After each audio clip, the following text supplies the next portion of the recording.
Assalamualaikum warahmatullahi wabarakatuh. Hai semuanya. Good morning. How are you today? I hope all of you guys are fun. Today, welcome back to YouTube channel Mit Nurito with Miss Dia. Kembali lagi, hari ini kita akan belajar tematik, tema 2, subtema 1 dan subtema 2 muatan bahasa Indonesia, dan subtema 1 muatan PKN. Sebelum mulai belajar, mari sama-sama kita mengucapkan basmalah. Bismillahirrohmanirrohim. Yang akan pertama dibahas adalah muatan PKN subtema 1. Makna persatuan dalam perbedaan. Indonesia adalah bangsa dengan beragam suku bangsa, budaya, agama, serta keadaan ekonomi. Untuk menjaga semangat persatuan dalam perbedaan, kita perlu hidup dengan rukun. Hidup rukun dapat dibangun mulai dari lingkungan sekolah hingga masyarakat. Nilai-nilai persatuan dalam perbedaan di lingkungan sekolah. Untuk menjaga semangat persatuan di tengah-tengah perbedaan yang ada, kita perlu memupuk sikap peduli, toleransi, dan mendahulukan kepentingan bersama. Contohnya, kalau di sekolah itu misalnya adalah piket kelas bersama-sama membuat pekerjaan menjadi lebih ringan dan cepat selesai. Masih di lingkungan sekolah, nilai-nilai persatuan dalam kesatuan di lingkungan sekolah, manfaat yang diperoleh jika kita terapkan nilai-nilai persatuan dalam perbedaan di sekolah yaitu 1. Kita dapat saling membantu jika ada pelajaran yang tidak dimengerti. Lalu suasana belajar di kelas menjadi nyaman, persahabatan semakin erat, dan membangun kekompakan. Selanjutnya, nilai-nilai persatuan dalam perbedaan di lingkungan masyarakat. Di lingkungan masyarakat, kita perlu bersikap peduli. Kita harus membantu tetangga atau kawan kita yang memerlukan bantuan, meskipun berbeda suku dan agama. Kita juga perlu bersikap toleran di lingkungan masyarakat. Manfaat yang diperoleh jika kita terapkan nilai-nilai persatuan dalam perbedaan di masyarakat. Yang pertama, kehidupan bermasyarakat menjadi aman, tentram, dan damai. Lalu yang kedua, masalah seperti lebih cepat terselesaikan karena semua masyarakat bersatu. Dan yang ketiga, lebih banyak yang disampaikan ketika bermusyawarah. Selanjutnya, menjelaskan muatan bahasa Indonesia subtema 1 dan 2. Ayo ingat kembali beberapa kata tanya dan fungsinya seperti berikut.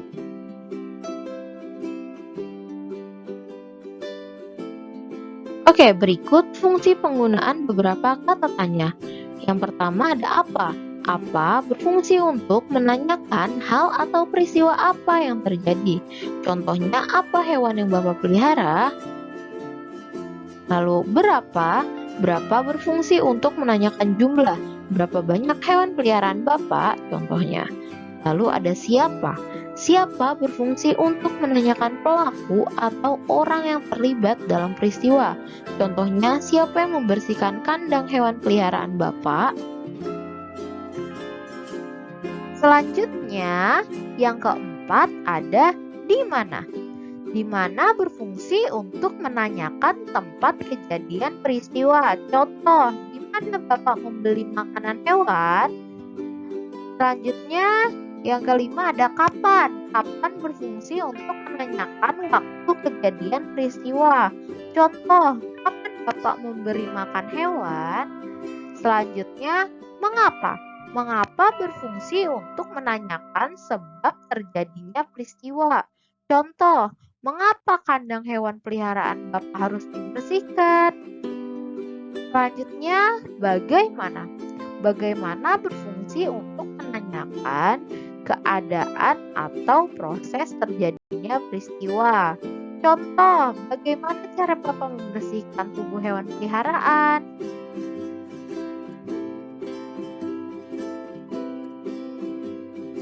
Selanjutnya, cara menentukan informasi penting menggunakan kata tanya. Yang pertama, buatlah pertanyaan menggunakan kata tanya berkaitan dengan isi teks. Yang kedua, carilah jawaban dari pertanyaan tersebut pada teks. Yang ketiga, gunakan jawaban tersebut sebagai informasi penting yang kamu temukan dalam teks. Selanjutnya adalah mengidentifikasi informasi penting suatu teks. Sekarang bacalah teks berikut. Peristiwa proklamasi kemerdekaan Indonesia terjadi pada tanggal 17 Agustus 1945. Informasi pada kalimat tersebut berupa waktu terjadinya suatu peristiwa. Jadi, kata tanya yang tepat adalah kapan, karena di sini dijelaskan waktu. Waktunya adalah 17 Agustus 1945, maka pertanyaannya adalah kapan.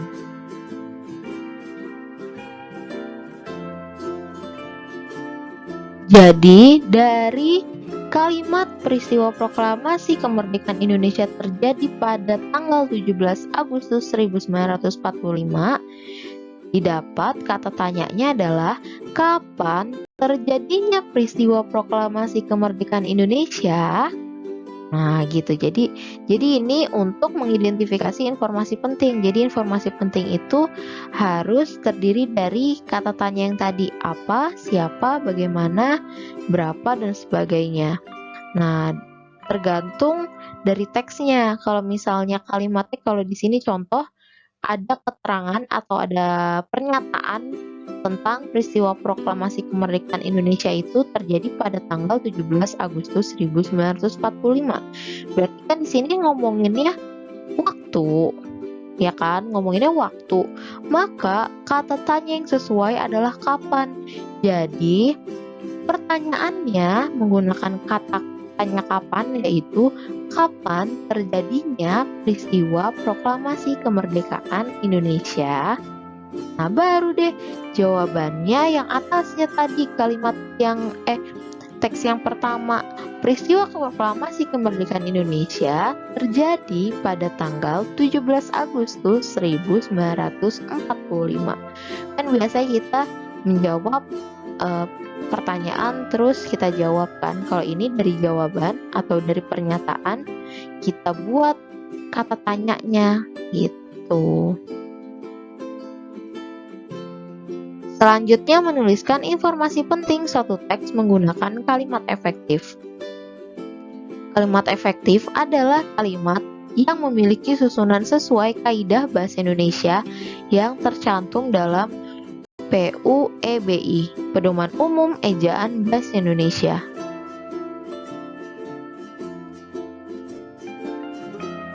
Kalimat efektif memiliki susunan yang berurutan, yaitu S. Subjek, P. Predikat, O.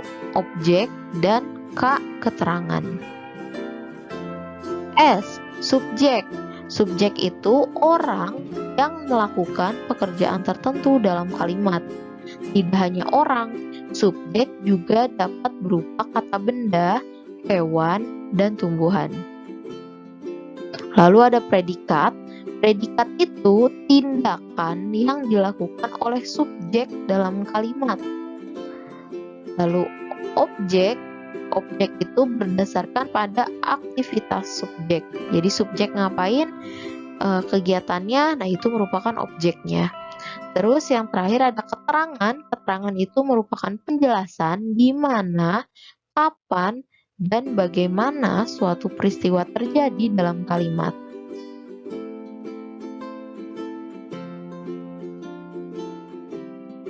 Sekarang perhatikan contoh kalimat efektif berikut. Insinyur Soekarno dan Dr. Andes Muhammad Hatta memproklamasikan kemerdekaan Indonesia di Jakarta.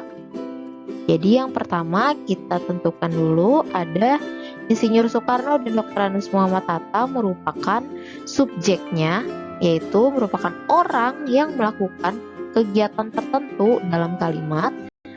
Lalu Memproklamasikan merupakan predikat. Predikat itu tadi tindakan yang dilakukan oleh subjeknya. Kan memproklamasikan itu dilakukan oleh Insinyur Soekarno dan Dr. Andes Muhammad Hatta. Lalu kemerdekaan Indonesia merupakan objeknya. Objek itu tadi berdasarkan aktivitas subjeknya. Lalu yang terakhir ada di Jakarta. Di Jakarta itu merupakan keterangan. Keterangan itu penjelasan di mana, kapan, dan bagaimana. Di Jakarta ini berarti merupakan keterangan di mana.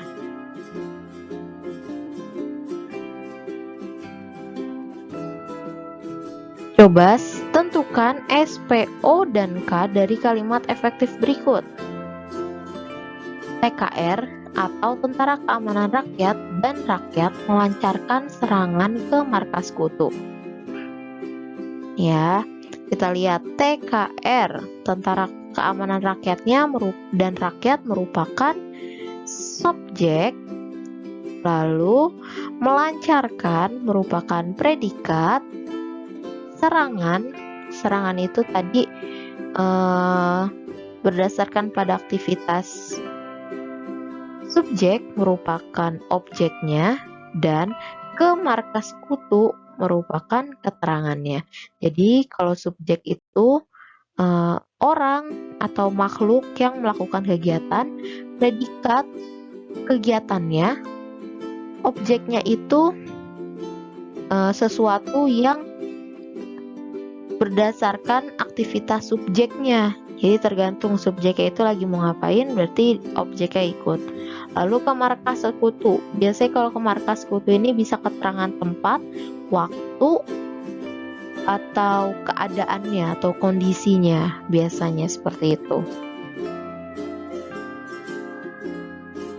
Oke, selanjutnya tugasnya adalah mengerjakan Ayo Berlatih pada Bupena 6A halaman 91. Sekarang coba dibuka bukunya Bupena 6A halaman 91. Kita lihat bareng-bareng. Di situ ada Ayo Berlatih. Ayo Berlatih itu ada teks. Teksnya itu judulnya Penyebar Luasan Berita Proklamasi. Nah, terus tugasnya adalah cuma menemukan, kita kerjain yang nomor 2 aja ya. Temukan informasi tersebut ke dalam aspek kata tanya. Jadi kayak ngerjain yang tadi itu, yang tentang proklamasi, yang proklamasi kemerdekaan pada tanggal 17 Agustus 1945. Jadi kita bikin pertanyaannya berdasarkan teks yang ada di sini.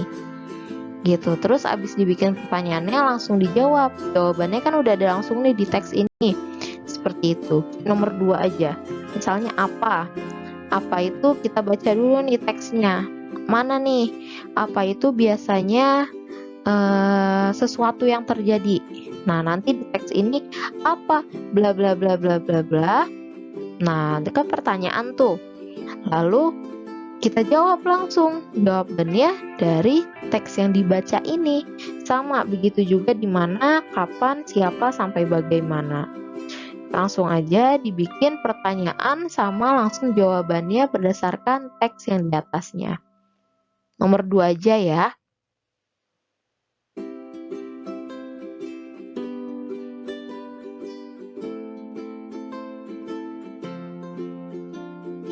Okay, that's our lesson today. Thank you all for your attention. Kurang lebihnya mohon maaf. Kalau ada yang masih bingung silakan ditanyakan, apalagi terkait tugasnya. Mari sama-sama kita tutup pembelajaran kita pada hari ini dengan mengucapkan hamdalah, alhamdulillahirabbil alamin. Wassalamualaikum warahmatullahi wabarakatuh.